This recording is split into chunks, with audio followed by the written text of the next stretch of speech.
Hey everyone, and welcome back to yet another episode of PLM Talks. I'm here with Laura Keating, another Canadian horror author, I might add. She is a horror writer from St. Andrews, New Brunswick, one of those sweet little island provinces.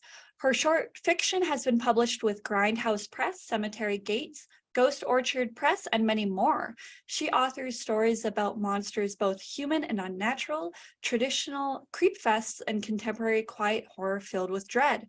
Her debut novella, which we'll be talking about today, Agony's Lodestone, is due for release April 14th, 2023 from Tenebris Press. Now, just keep in mind, since this isn't out yet, this will be spoiler-free, so don't worry. A collection of her short fiction is due for release summer of the same year from Cemetery Gates. She lives in Montreal with her husband, son, 2 cats, and possibly 1 ghost. Hey, Laura. Hi, Pam. How are you doing? Good. You know, it's a beautiful Saturday morning. I was It's spring. I'm really looking forward to yeah. staying by the snow for a while. It was really warm here yesterday, and I'm hoping it keeps it up. Yeah, me too.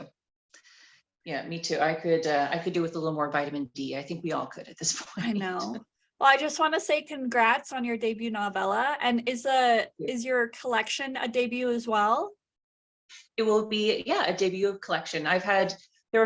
In the collection, there will be a few stories that have already been published, but predominantly they're new fiction. So yeah, but it's the first time I've ever had a work of mine collected all in one place. So this is a big year for you. It's a very big That's year. so exciting. Yeah. So let's do an easy question first. What are your 5 favorite horror books right now? See, you say that's easy, but narrowing it down was a little bit difficult.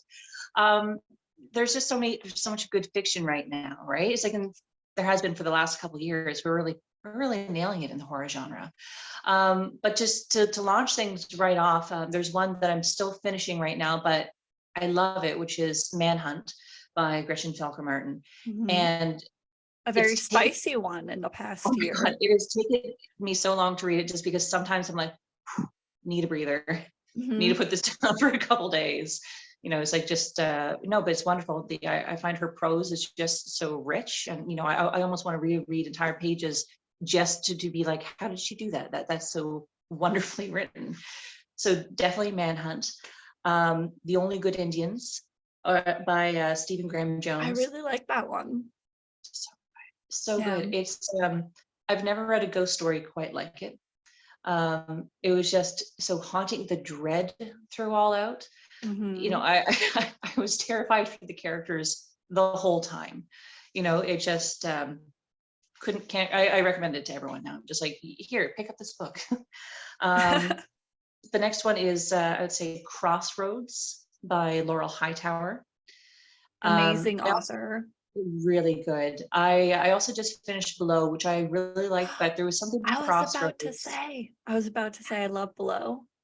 Below is so good. I just loved the claustrophobia of Below. So like, you know, it's like it's a good trick to do several chapters that are literally just in the dark and still be able to be so descriptive. But there was something still about CROSSROADS. I think it's because when I first picked up CROSSROADS, I had just become a new mom, and you know, there's this heartbreaking and horrifying situation that the main character finds herself in, but still there were moments where, you know, it's like, you know, her attitude of I'm going to do anything for my son, where she's literally like, you know, flaying herself, not to spoil anything, but there's some injury that happens.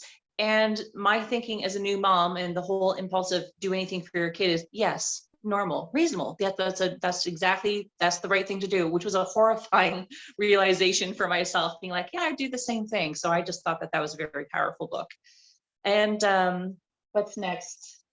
Oh, how many? Yeah, okay, good. I'm on number 4. Number 4. Okay. So the next one is actually not a novel. It's Through the Woods by Emily Carroll. Have you read this one? I don't think so. So it's not a graphic novel, but a collection of 5 short stories, all illustrated. And Emily Carroll is she's a phenomenal storyteller. She's just a powerful artist. there are images and scenes within those short stories that will haunt me for the rest of my life. It's sometimes I'm like, I hope to write something just as subtly terrifying as some of these things. So that's Through the Woods by Emily Carroll. And the last one was Mexican Gothic by Silvia Moreno Garcia. I just loved it. I loved the feel of it. Like, it's like, you know, the descriptions in the book, it was just gorgeous. It's so gothic. And it reminds me of like what you want from like a gothic story, you know, a la Crimson Peak or something, like just these creaking old mansions and family secrets and the darkness and rot under the decay under opulence. And it was just, I loved it. And you know, it's like the end kind of like rises to a bit of a pulp, you know, and I mean that in the best loving way, pitch at the end. And I was like, oh, this is fantastic. Or it's like, you know, I would watch this movie probably over and over and over again. And, you know, I thought the book was great. So those are my top 5 right now. So would you say Gothic is your favorite subgenre? No, actually, it's like, I just, I like most of them. Gothic, I do really like just because of, you know, it deals with the home. It deals with, you know, it's like places that are supposed to be safe, but they've been undone in some way. And that's a very interesting kind of trope. I really like ghost stories. Yeah. When people can really nail a ghost story and bring it to me in a new and creative way, that might be my favorite, just because, you know, of all kind of like supernatural things, it seems like the most plausible one. You know, I have a kind of a vague belief in ghosts. I'm like, yeah, like it's like they're the most likely. You know, I'm not really afraid of vampires or, you know, or werewolves or something. But if I'm alone in a house and I hear weird footsteps and there's not supposed to be any footsteps there, and I know there's probably not an intruder, I think ghost. And I think that's kind of interesting how it's like this is still a thing that's vaguely a cryptid, I guess, that we all, or a lot of people, still kind of believe in. So I think ghost stories might be my favorite subgenre. So do you have any personal stories about ghosts? Have you experienced anything? Oh yeah, I grew up in a haunted house. And this is why I believe in ghosts. Do you wanna share one with the watchers? Yeah, sure. Yeah. So one Thrill of the us. houses, we moved to a couple different places when my family was living in St. Andrews. And the second house we lived in, we just called the Yellow House because it was yellow.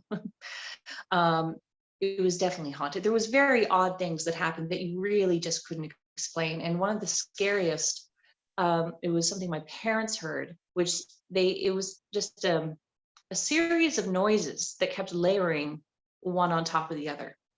And it started off in the middle of the night with like a sound. And then there was like a drag sound, drag. And then drag, like almost like a fluttering sound, like almost like a spin. And then it would come all together like drag, spin, drag, spin. And it just kept going and layering like that. And they realized later it's the sound of a spinning wheel. And the woman who had lived there years before us, who had died in the house, she did spinning, and she was a spinner. And you know, while that was happening, there's also the sounds of footsteps coming up and down the stairs, up and down the stairs, and there's no one there. And my little sister, she was like 3 at the time, and she used to not want to play alone upstairs when the big sisters were at school, because she said there was a woman watching her and she didn't want to play up there. And this woman who had died there, on top of spinning and doing sort of like that work for the town, she also used to mind children. So my mother always figured that she just was still trying to look after the kid who was playing alone by themselves. So, you know, things like that, or you're like, a nice ghost at least, you know, not a horrible one. She was just noisy. That's all. But you know, it's like there was nothing ever particularly violent, but you know, it would spook you, you know, as a kid, you know, waking up in the middle of the night and your mirror is just banging on the wall for no reason. And then it just stops and there's no trucks going by. It's a really, really small town, St. Andrews, you know, there was nothing happening to cause that to happen. So things like that would be a little unnerving, but, you know, made me who I am today. I do think the island provinces of Canada have a lot of history steeped in like ghost stories? I know Newfoundland has like so many different ghost walking tours and such. Yeah, well, New Brunswick, technically speaking, is not an island, but it's like, but there is a lot of coastline, Oh yeah. and you know, it's, that's fine, that's fine. The And coastal provinces. yeah, there's something about the water, right? You know, Yeah. it's and St. Andrews. The full name of it is actually St. Andrews by the Sea, and it is this little peninsular town that just sticks right out into the Bay of Fundy, and it's always foggy and a little bit mysterious. It's a very old town. It was a loyalist town, and there's only one road coming in and out. It's you know, it was an interesting place to grow up. It was atmospheric, let's say. That Yeah. might be the best way. Okay, so can you let us know what your writing process is like? Are you a mood board kind of person? Do you need to write in complete silence? Are you fending off your children the whole time with candy? Yeah.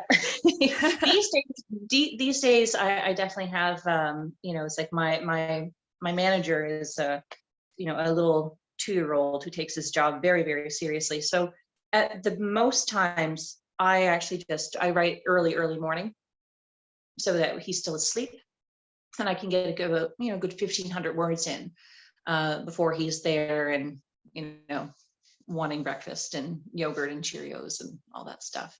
So yeah, my process is I do require silence.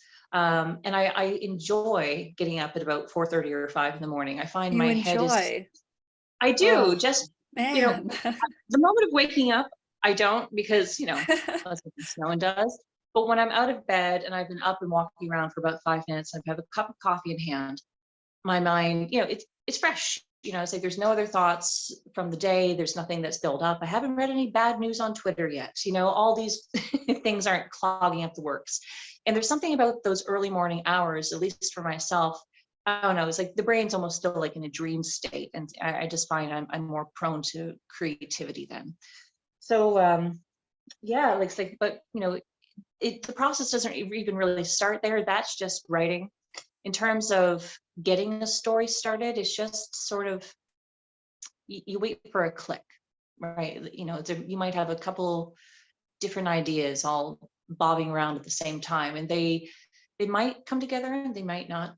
But it's something. There's usually some defining moment where it's like there's like a snap or a click, and we're like, oh, that's how these two pieces fit together. And from there, I just sit down and I'm seat the pants writer and just write it out. Oh, a fellow pantser even.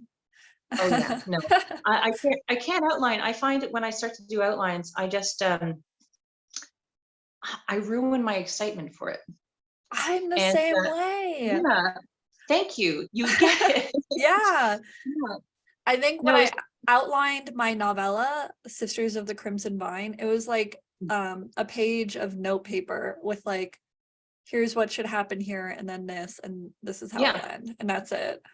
that's the most I can do for outlining is like some jotted notes, or you know, maybe if I'm out doing grocery shopping and I have an idea for a line of dialogue, like write it down and maybe like make a little note and be like, it's like, does this make sense in this spot? Like, it's like, and that's it. That's outlining. But Yeah. yeah, no, I like to find out what's happening with the story.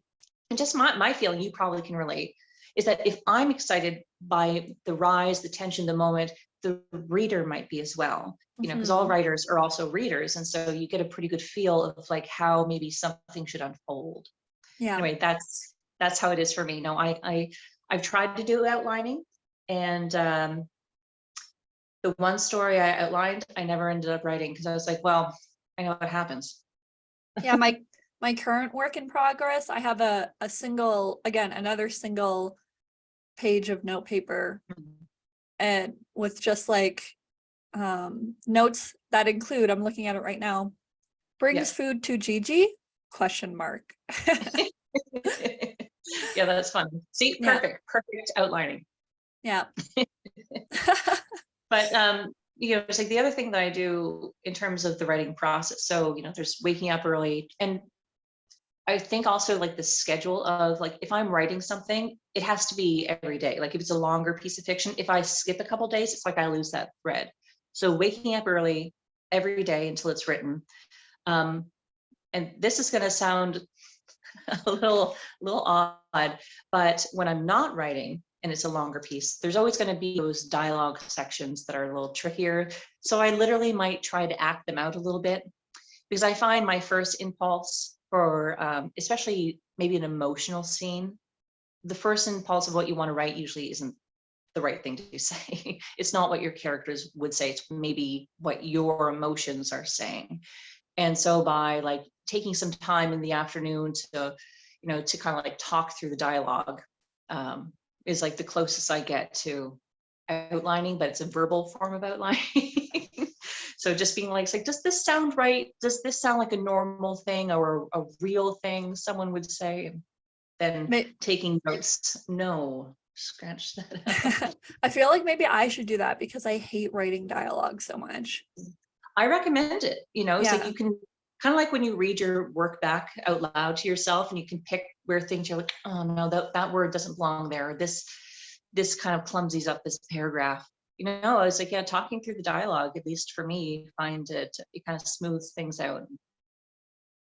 If you know how your characters are supposed to talk, you hear when you're interrupting them, and you don't want to get in their way.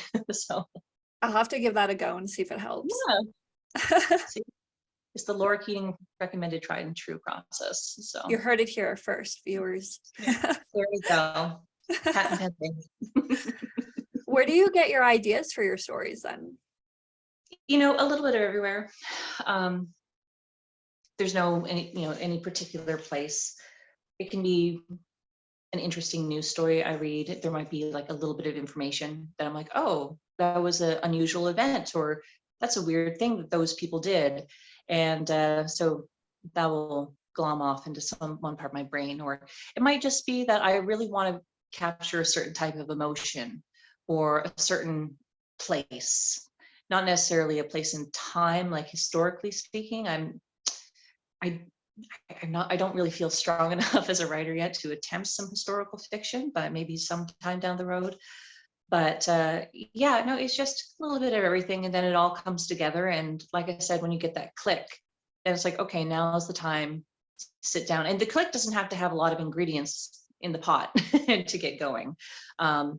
This novella, so Agony's Lodestone, I started just because I had the concept of I wanted to write about a missing person, and I'm fascinated by missing person cases. And I sat down and just kind of started writing, and the opening was different at first, and it was actually from a first person narration rather than third person at first. And I thought it was going to be a short story, and then it just kept getting bigger. And I was like, oh, how it always goes? Right? It's like, and I was like, oh, this isn't going to be a short story. So I closed my laptop. I wrote the first 10 pages or so about a year before I finished this. And I just let it sit because I did not know where this conversation that this character Aggie was having with her brother Bailey was going to go. And I was like, I like this, but I'm not ready for this yet. And it was about a year later, I was thinking about it, and just that's when something happened. I was like, I should check on them, see how they're doing. And then I started writing. The whole novella was actually, not including those 10 pages, the whole thing I wrote over about a month and a half. Just, I was so jealous. Yeah. We're gonna have to like hate comments. How dare she? Yeah, no, waking up at 4:30, 5 in the morning every day. So writing until my son would wake up at 6:24 on the nose. He was so punctual every day, and I would hear "Mama" from the other room, get up, and that was it. It's like I was like, I can't go anymore until and at the time he wasn't in daycare, so it was just full mom mode for the rest of the day afterwards. So that was the only writing time that I got, and somehow it worked. And it's like by the end I was like, oh, that's a whole book. And that was it. That's awesome. And congrats again. Thanks. No, Yeah. I'm very, very happy. Tenebris Press, as it turns out, it has just been a dream publisher to work with. If anyone ever has an opportunity to submit their work to them, both Matt and Alex are just incredible. They're supportive. They have really creative ideas. has been a joy to work with them. So That's awesome. So you said you managed to get this out in a month, which is amazing. I'm horribly jealous. month and a half, month and a Month and a half. half. Do you ever get writer's block? Not really. It's like here's the thing though. It's like I definitely have writers stop, right? It's like where something's not working. But my answer to writer's block is to write through it.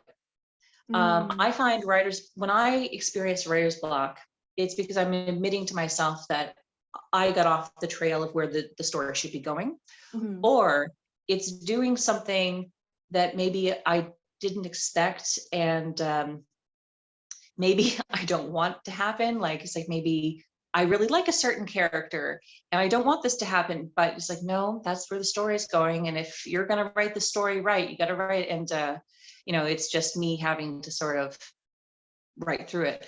So that's my thing with writer's block. It's either I went off trail or I'm not ready for what's going to happen. So I just write through it.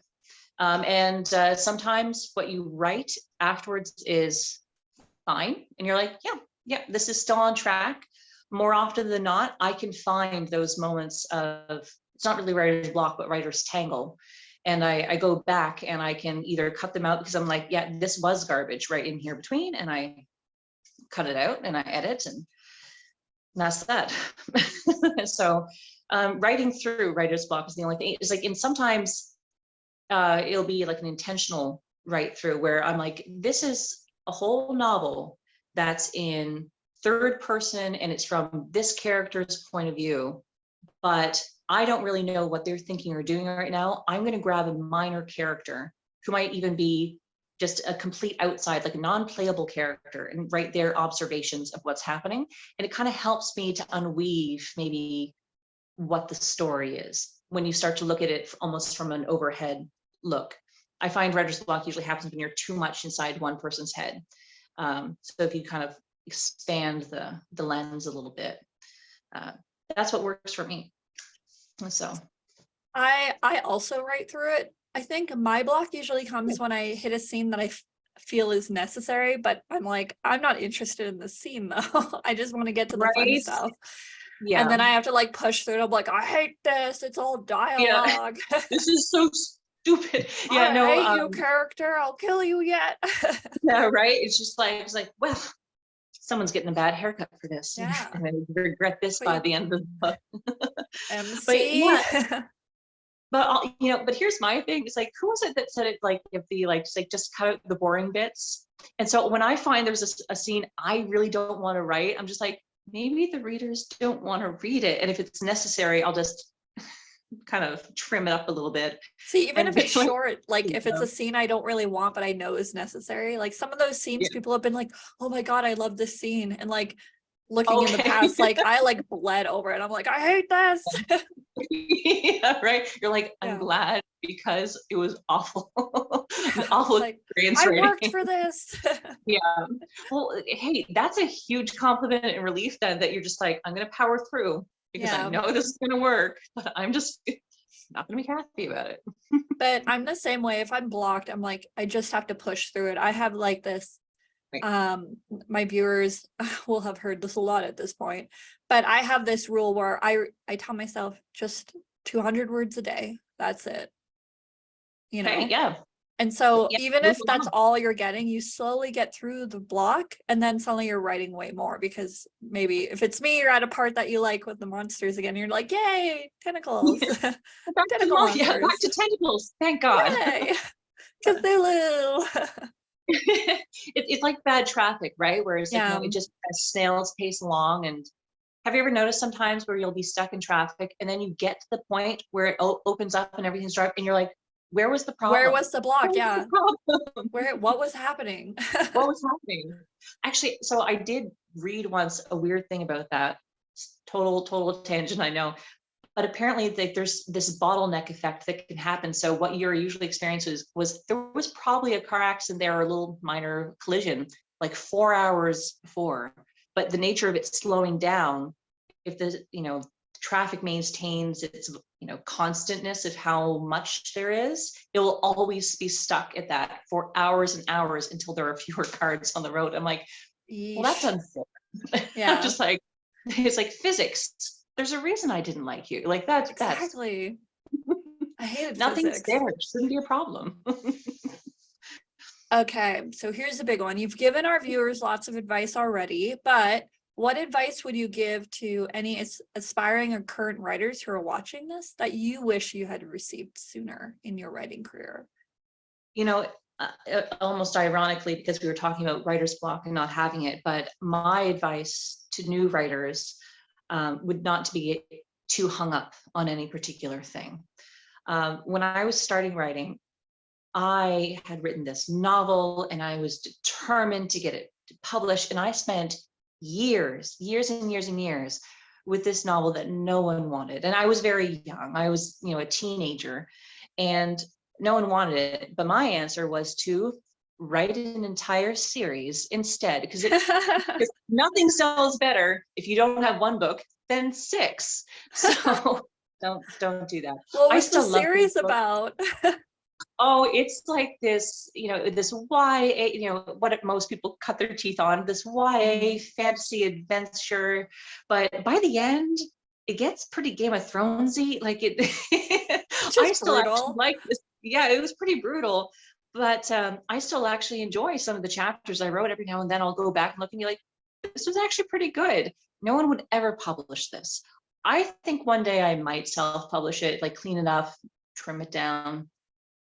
But yeah, I got really hung up on it and I just over focused on one thing. Now, this was a great writing exercise in terms of I actually learned a lot just through the process of doing. But in terms of wanting to be published, it was a real bummer. And I could have self-published it, but things were a bit different back then. Like that's how long I've been writing. Things like social media didn't exist, and I didn't even know how to self-publish. So just don't get too hung up on things. Like, if something's not working out, it's fine to put it in the trunk. I still really enjoy going back through those books and looking at things, but I haven't tried to bank on them. So move on to the next project and, don't give up, be tenacious, be stubborn. And that's fun too. But that's it. Just, you can move on to the next thing. You'll find really what works for you. Like, I don't write YA fantasy epics anymore.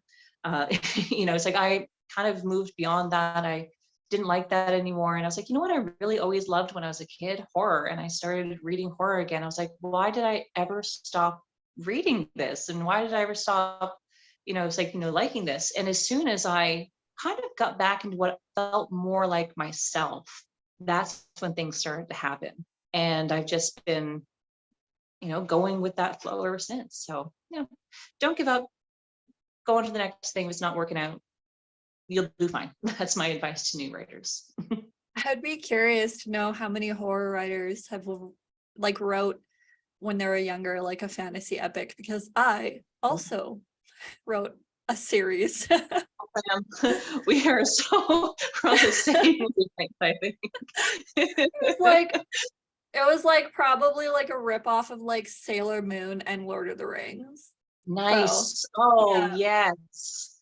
Yeah, no, it's like I think I was somewhere in that niche, like I said, with a lot of brutality at the end. I should have known that horror wanted when I know. As soon as you are writing fantasy and it's just uber violent, it's like, maybe I should write horror.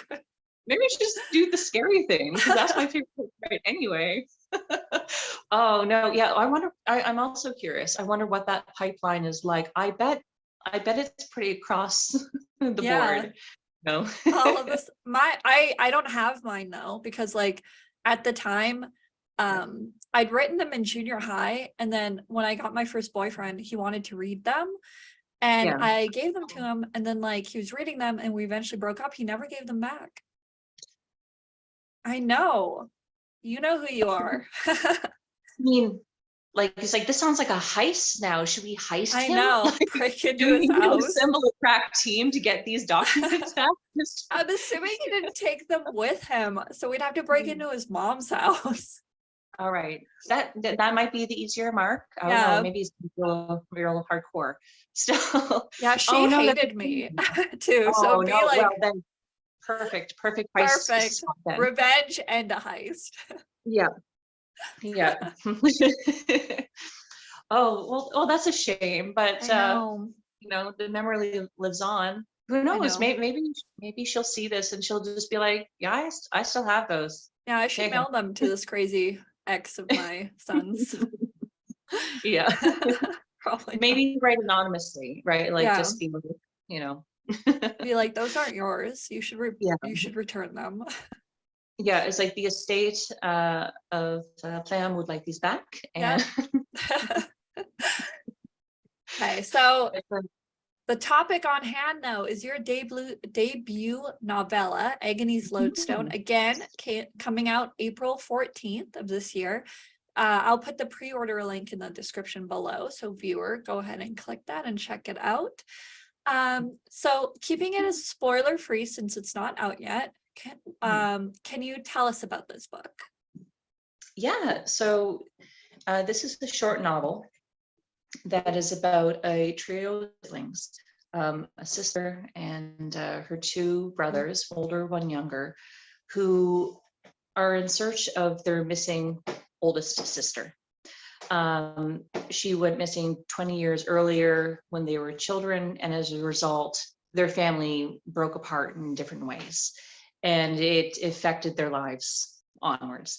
A new piece of evidence comes into the possession of one of them, and they decide that they want to try to learn more about the night their sister Joanne went missing.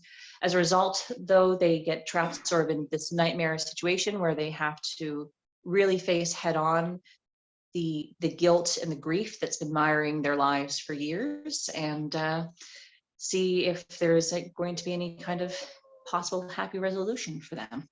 Sorry, I got my cat wanting to come here. Oh, bring the cat. If you're gonna come up, come up. Thanks. Oh, let's see. Oh, look at that beauty. Oh, great. Yeah, this is Newt, and he's like, why talk about a book when you can talk about Oh, little yeah. Newt. Yeah, but yeah, so that's the story. It's dark. It's set in New Brunswick. It's got a little bit of everything. There's found footage, there's cosmic horror, there's folk horror, there's grief, there's a cold case of a missing person. There's a lot kind of going on all at once. So I hope people like it. I really did. And I wanted to you. say, you said your favorite subgenre is kind of like the ghost story. This is almost like a Yeah. ghost story as well. Almost, it's like, Almost. yeah, it's ghosts in a different way, right? Like it's like, Yeah. you can be haunted by your own past in some ways, and where this novella is told with the two different timelines. So there's dual timelines. There's the events in their youth that led up, it's like to the night she goes away and disappears, and then there's the current timeline, and so it's like kind of always the past coming up is a bit of a theme. Mm-hmm. And so what were your inspirations? Oh, before I do, I remember when I was reading this, I didn't realize you were Canadian and this was set in Canada. And when I saw you mention Winnipeg, I was like, Winnipeg gets a mention, like the cult in Winnipeg. I was like, yeah. Yeah, Winnipeg cults. Winnipeg cults, heck yeah. I was so excited. Thank you. Thank you for noticing my province and my city. It's okay. I come from New Brunswick. No one notices it. It's Most all people about are, Toronto or Vancouver. yeah, some people, I'm like, yeah, I'm from New Brunswick. They're like, oh, is that in Nova Scotia? I'm like, no, it's the one you drove through to get to Halifax or to the beaches in PEI. Here's my plug for New Brunswick. It's beautiful. Go there. Just, get off the highway, please. And I don't know if you were like, is this woman like really dumb or something? The reason I asked if it was Montreal, Canada, is there's some cities in America that are named after Canadian cities, so I have to make sure now. There's like there's like a Vancouver in America, and I was like, you can't have that. That's ours. It's like, that's a very specific place. Thank you. Yeah. No, I totally understand. The funny thing is, like PEI, as I mentioned, so Prince Edward Island, this little province just between Nova Scotia and New Brunswick. I think it also has like a Toronto. I'm pretty sure. I know there's a Fredericton, although Fredericton is the capital of New Brunswick. There's a London. It's like they took all these like different London, place names. Ontario, yeah. Yeah, in London, Ontario. Yeah. So all these early settlers just weren't very creative, is what I think it comes down to. Yeah. Sorry, like, but back to your where inspirations. Yeah, I didn't mean to get off there, but okay.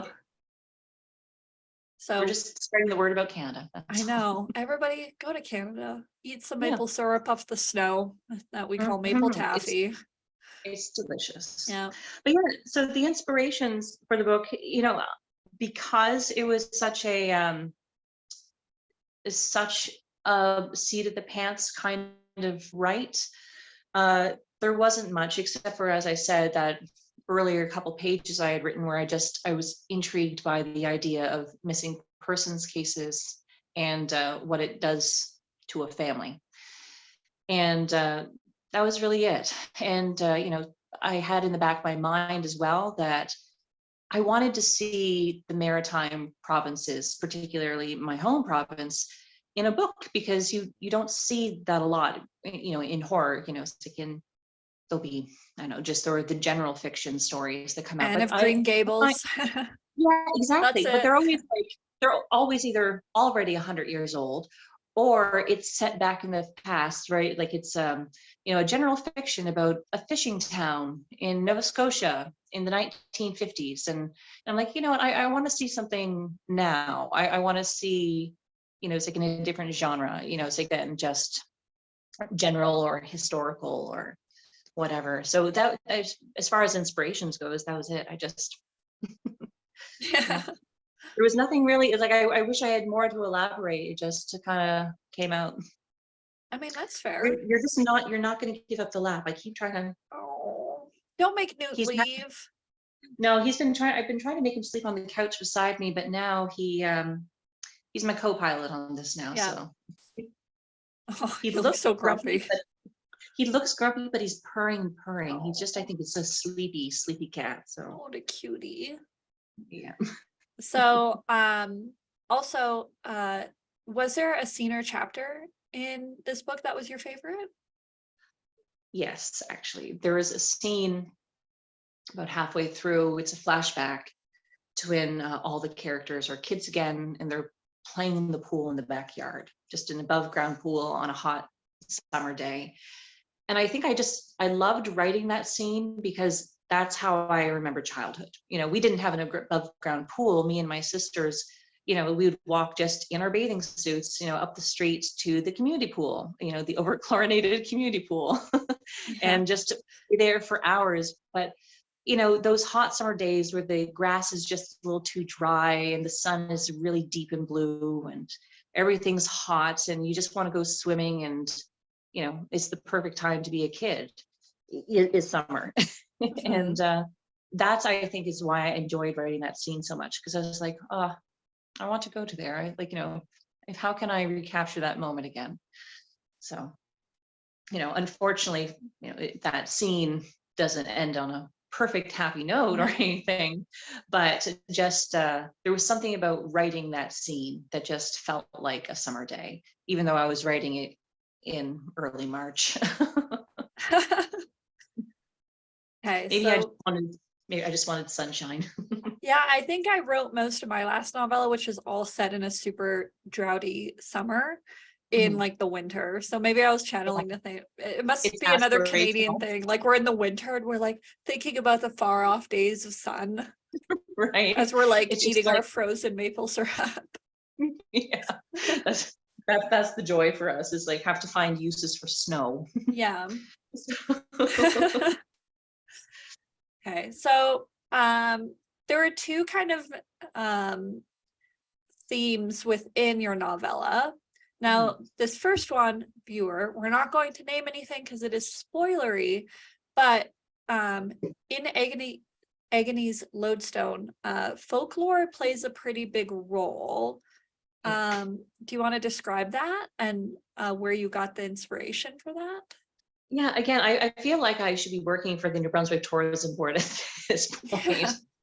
Send you a big fat But check. Yeah, her DMs are open. right, like, it's like I have a website and a Twitter where you can contact. Yeah. But no, I just the Maritimes in general are they're kind of an uncanny place. They have more interesting things going on than a lot of people know, and there was just a lot of fun things to roll into it. And without giving the spoilers that we're trying to avoid away, um, at one point, um, folklore and sort of local either phenomena or geography becomes a very crucial thing. And I loved, digging into these things that I realized were just normal for me. Like I grew up knowing what Magnetic Hill is. And I don't think I keep it in the book. In the first draft, I had mention of the Reversing Falls, which is a waterfall that flows backwards. It runs up and over. It's like things like that where I'm like, yeah, that's strange and uncanny. And I loved putting that into the story and kind of sharing these kind of odd and mysterious things that are just real geography and phenomenon that you get used to when you're in the area. So. And then the last one, this theme kind of runs throughout the entire thing because of course, like the sister goes missing, the family is left to deal with the fallout. So the novella deals with a lot of the themes of family, loyalty, guilt, and regret. What drew you to incorporate this into your novella? That's the thing.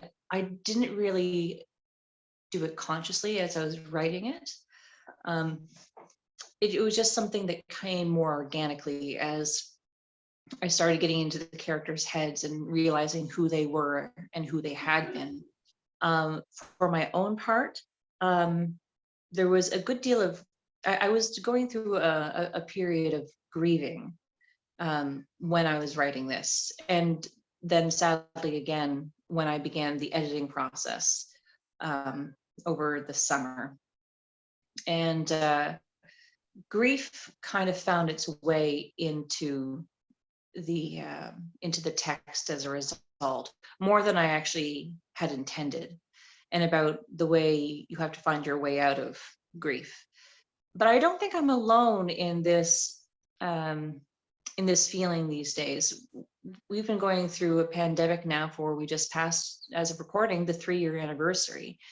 And I have noticed in other people's texts a lot of underscores of grief coming out. People have lost their lives. Some people have become sick and have not gotten better and their lives are changed. Just the way that we function day to day or the way that we see each other has changed things to a really pretty drastic degree. And I think there's a lot more grief happening in public than we even realize. And so just my own personal grief and just the greater surrounding area, the nation of grief that we're in, I think really started to filter in. So that's where that came from. I think, it's like as far as I can tell, just if I'm gonna really analyze it. Yeah. I have to apologize really quickly. My son is trying to go down for a nap. So if you hear some crying in the background, that might be that. I sometimes cry when I need a nap too, so it's okay. Right? It's like relatable content, sweetheart. Hashtag me. Hashtag me. Again, Agony's Lodestone is coming out April 14th. You can get your pre-orders in now. The link is in the description. So what projects are you working on now, Laura? So I'm doing some final edits on the collection of short stories that I think we mentioned. Does it have a title yet? I'm going with the working title is The Truest Sense. Okay. So, being a very true sense that we all hear. And I forget who it was. It actually might have been Alex Woodrow, who is my editor for Agnes Lodestone. She made some comments about someone saying that some story of hers was not horror in the true sense. And I just thought that was really funny. And I was like, yes, because horror is the truest sense, and that kind of stuck with me. And so, hi Alex, I used part of your tweet. I hope you don't mind. It was very inspirational. Thank you, Alex. Yeah. But so I'm working on those. I have a couple other stories that are due to come out. From Cemetery Gates, there will be the Compendium of Creeps, which is a collection of nonfiction essays and also fiction, which I've contributed to. And that will be coming up, I believe, on April 4th. After that, I have a story from Dracula Beyond Stoker for the Renfield issue. It's a big year for Renfield. And my story, Nurse Renfield, will also be featured in that. Awesome. Otherwise, I'm always working on something new. I've been kind of plugging away to new novella that goes in a completely different direction than Agnes Lodestone did. It's a little more grisly. Let's put it that way. All right. And so I always end my interviews with like kind of a crazy little question. Okay. Okay. Ready. So let me phrase it in my head. Mm-hmm. Okay. So marry, date, or kill. Okay. Freddy Krueger. Michael Myers. Or Patrick Swayze from The Ghost when he's a ghost. Oh man. Yeah, it's a tough one. That's a hard one. Yeah. I don't mess around on Plum Talks. Kill Michael Myers. Okay. If you can. If you can. Yeah, kill Michael Myers. Date Patrick Swayze's ghost. Marry Freddy Krueger. Oh, because he's the man of your dreams. He'd be the man of my dreams because he would be sweet dreams. And hey, if he's on my side, maybe he'll just be having some fun lucid dream times instead, right? Instead of That's getting true. eaten by a bed in a fountain of blood. That's true. But, so there you go, the man of my dreams. Oh, but so again, I forgot to do this. So I'll do this now. Here's the cover of Agony's Lodestone. Oh, there you go. Photoshop it in there. Woo! Stunning. Actually, I do love that cover. It was Trevor Henderson who did the artwork, and I just think he did such a good and really creepy job. So, yeah, thank you. Yeah, and thank you again. April 14th, get your pre-orders in. And Laura, thank you for joining me. It was great meeting another Canadian horror author. Thank you, Pam, for having me. I really had a lot of fun today. Awesome. Well, and viewers and Laura, talk to you later. Bye.